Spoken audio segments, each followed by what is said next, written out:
labiau nuspėjamas. O kada paskutinį kartą jūs vartojate alkoholį? Prieš maždaug kokį 14 gal metų.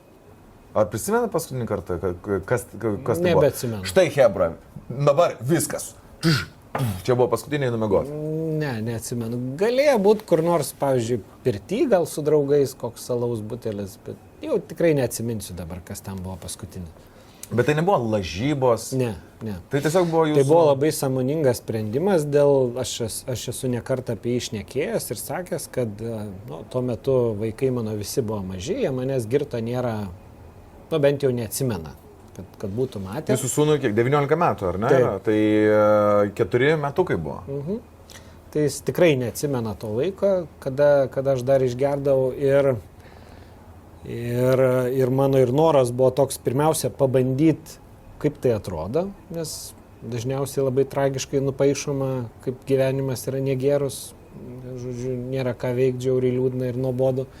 Ir kitas dalykas, aš norėjau praktinių pavyzdžių parodyti savo vaikams, be jokių moralizavimų, kad tai yra apskritai įmanomas pasirinkimas be problemų. Nesant priklausomam, tiesiog imti ir nevartoti ir kad to gali nereikti. Tai Visai.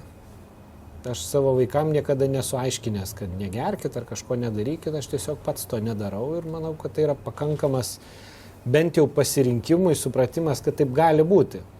Šventės be alkoholio. Padarys savo pasirinkimus, nebūtinai jie taip pat pasirinks, kaip aš pasirinkau, bet jie bent bus matę, kad toks variantas egzistuoja. Geras sprendimas. O su rūkimu, kaip yra? Jūs esate rimtas kovotojas irgi. Ir rūkęs. Ir rūkęs?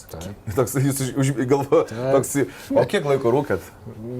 Pirmas mano parūkimas buvo iš vis pradinėse klasėse kažkur. Labai už kaimynų garažą prie lentų. Bravo. Kaimynai užmatė.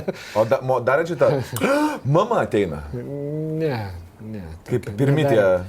Ne, ten labai buvo taip kažkaip nefainai. Sugavo tėvai?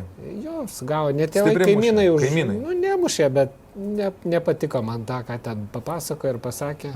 Mano mama man pasako, kaip pamatėme, matyt, kažkur aš mačiau, reiškia, kaip vyksta procesas, sako, prie savo triratuko pasilenkęs ir cigaretę įsidėjęs ir vaidini, kad tu rūkai ir taisai.